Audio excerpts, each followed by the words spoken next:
Vamos dar uma olhadinha em outra tempestade, rapidinho aqui. Mateus agora, capítulo 14, a partir do 22. Essa não tinha chuva, era só ondas altas e vento contrário. Vamos devagarzinho aqui agora para o pessoal acompanhar. Amém? Tem que ser rápido. Mateus 14, 22. Logo a seguir, compeliu Jesus os seus discípulos a embarcar e passar adiante dele para o outro lado, enquanto ele despedia as multidões. E despedidas as multidões, subiu ao monte a fim de orar sozinho, e caindo a tarde, lá estava ele só. Entretanto, o barco já estava longe, a muitos estádios da terra, açoitado pelas ondas, porque o vento era contrário. Na quarta vigília da noite, foi ter Jesus com eles andando sobre o mar. E os discípulos, ao vê-lo andando sobre as águas, ficaram aterrados e exclamaram: é um fantasma! E tomados de medo, gritaram. Mas Jesus imediatamente lhes disse: tende bom ânimo, sou eu, não temais. Respondeu-lhe Pedro, disse: se és tu, Senhor, manda eu ir ter contigo sobre as águas. E ele disse: vem. E Pedro, descendo do barco, andou por sobre as águas e foi ter com... Rapidinho aqui. Essa tempestade, ou essa adversidade, é pior que a outra. Porque na outra Jesus falou: passemos. Nessa Jesus falou: vão vocês que eu vou depois. Já deixou o discípulo sozinho.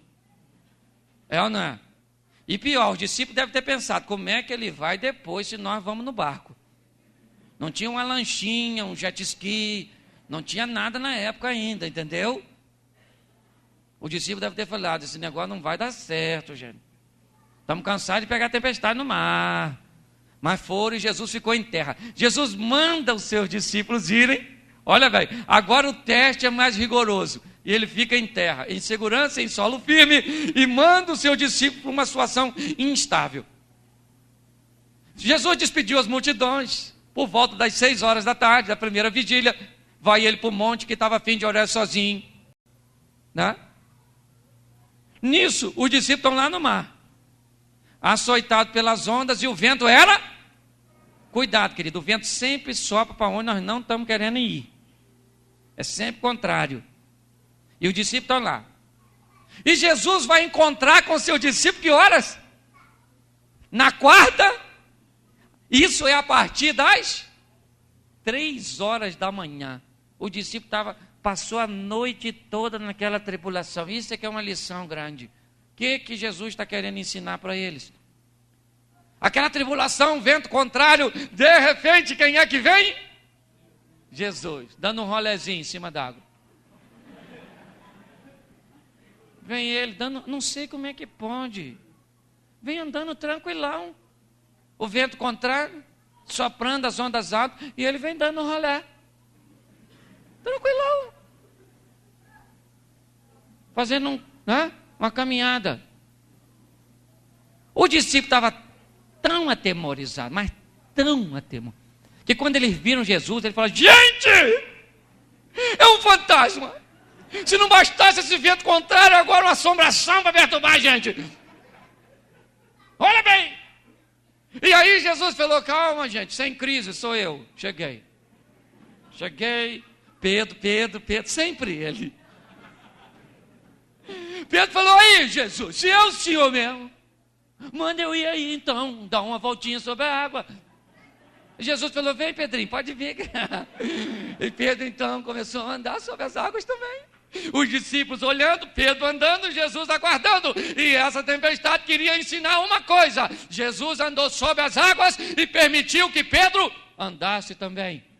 Porque tem tempestade que só vem na tua vida para mostrar que você tem poder. Nós precisamos aprender que nós temos poder em Cristo Jesus. Eu estava lá em casa para ilustrar isso aqui, sentado na sala, quando minha esposa aproximou-se e falou: filho, eu tenho uma notícia e não é boa não. Eu falei: é, filho? Fala logo. O gás acabou. Irmãos, o gás só acaba à noite, na metade da comida, no dia que você tem mais fome e no dia que você não tem dinheiro. Senão não é tempestade, é garoa. Quando aquela mulher me deu aquela notícia, Aquilo ecoou na minha alma. O meu estômago estava tocando a quinta de Beethoven. Eu estava igual um faqui, ele estava nas costas, eu estava azul de fome.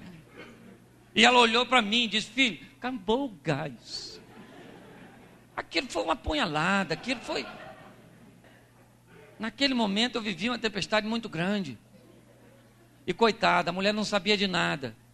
Olhou para mim e falou: filho, faz o seguinte, liga, porque agora tem uns motoqueiros que entregam o gás rapidinho. Você dá mais um trocadinho, ele até instala. E eu pensando comigo, falei: Jesus, essa mulher não sabe o que fala. Eu não tenho dinheiro, falas como uma louca. E ela falou: filho, liga e manda trazer o gás. Eu falei: filha, ligar é mole, difícil é pagar. Ela falou: então, filho, como é que nós vamos fazer? Eu falei: deixa comigo, deixa comigo. Fui lá na cozinha, querido. Virei o botijão de gás. Botei a mão nele. E orei ao Senhor. E falei: botijão, botijãozinho. Você vai cuspir um foguinho. E ele durou mais 15 dias. Até eu receber o pagamento. Sabe por quê? Porque aquela tempestade só veio para me mostrar que eu tinha poder em Cristo Jesus, querido. Aquele botijão estava cheio do fogo do Espírito. Só pode. Que o gás já tinha ido embora. Então tem tempestade que só vem para mostrar. Pare de reclamar, querido. Exalte ao Senhor no momento da sua adversidade. Amém? Deixa eu mostrar a última e pior. Se é que você pode piorar. Atos dos Apóstolos, e a gente termina aqui. Atos dos Apóstolos, capítulo 27. Essa é a pior das tempestades. Inclusive o resultado final é totalmente oposto ao que já vemos nas anteriores. E você precisa estar preparado para isso aqui, para exaltar o Senhor. Amém?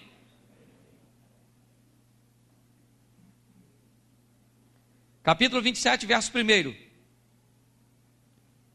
Quando foi decidido que navegássemos para a Itália, entregaram Paulo e alguns outros presos a um centurião chamado Júlio da corte imperial. Embarcando no navio Adramintino, que estava de partida para costear a Ásia, fizemos-nos ao mar, indo conosco Aristarco, macedônio de Tessalônica. No dia seguinte, chegamos a Sidom, e Júlio, tratando Paulo com humanidade, permitiu-lhe ir ver os amigos e obter assistência. Verso 4.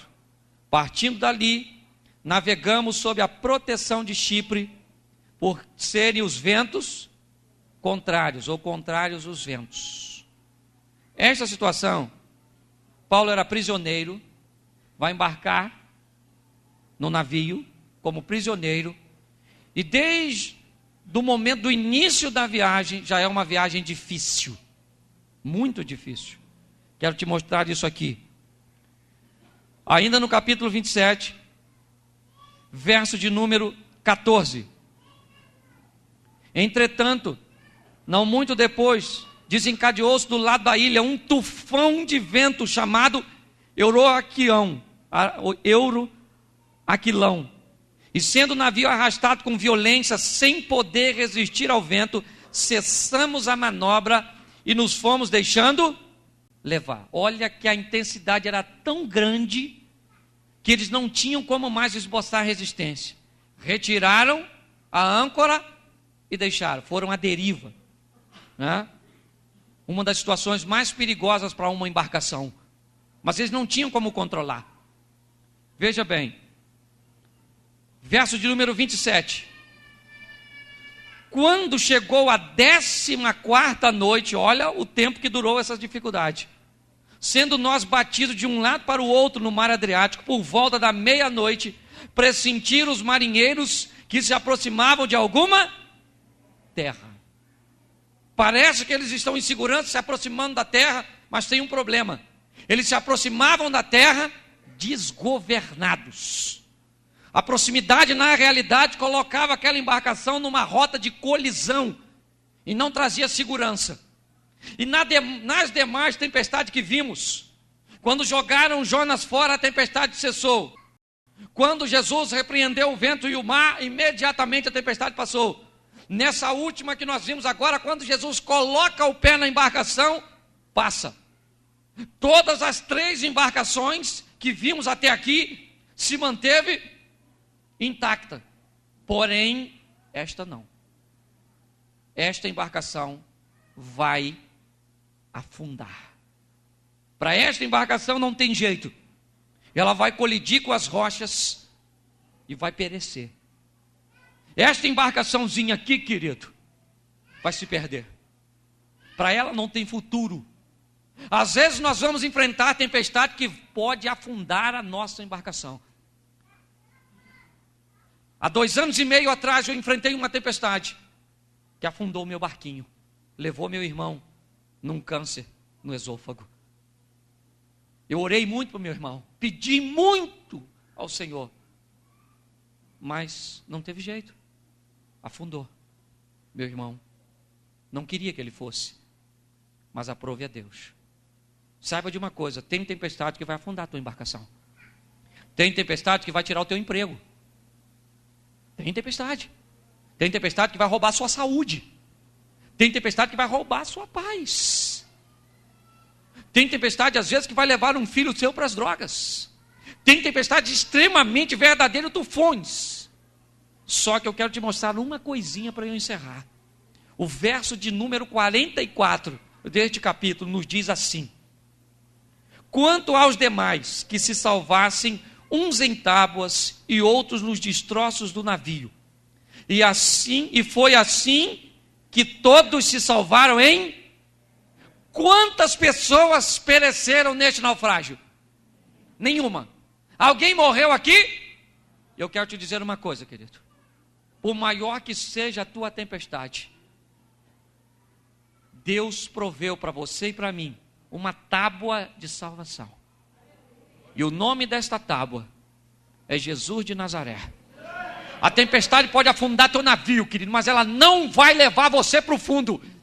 A tempestade pode levar alguma coisa que você amava, algo que prendia você, mas saiba de uma coisa, ela não vai levar você para o fundo. Por mais adversidade que você enfrente, por maior que seja o tamanho das ondas, por mais forte que seja a intensidade do vento, Jesus vai estar ali e basta você segurar nele, que ele vai te levar em segurança para a terra firme. Amém? Aprenda com as suas adversidades.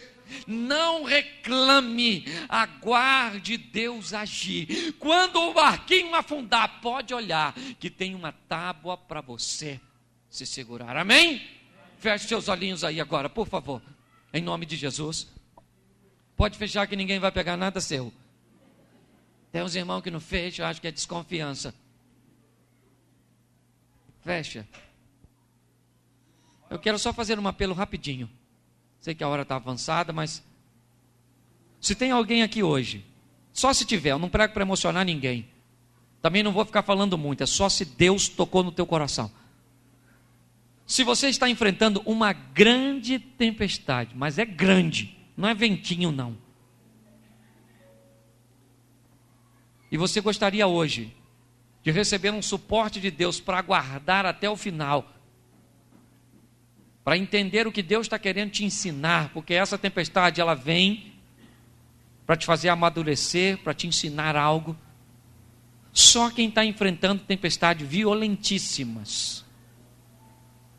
Se tiver alguém assim, eu quero que você venha aqui à frente, porque eu quero orar por você. Mas tem que ser agora. Em nome de Jesus. Eu não vou falar outra vez. Amém? Tem que vir porque Deus mandou vir. O Senhor diz: se ouvires a minha voz, não endureçais o vosso coração. Vem aqui. Isso não deve, né? Vai parar pelo corredor. A igreja de pé, por favor. Bote a mão no teu coração. Visualize agora a tua tempestade. Talvez ela venha para indicar a você que você tem que jogar algo fora. Talvez ela venha para indicar a você que você serve um Deus poderoso, que até as forças da natureza são obrigadas a obedecê-lo.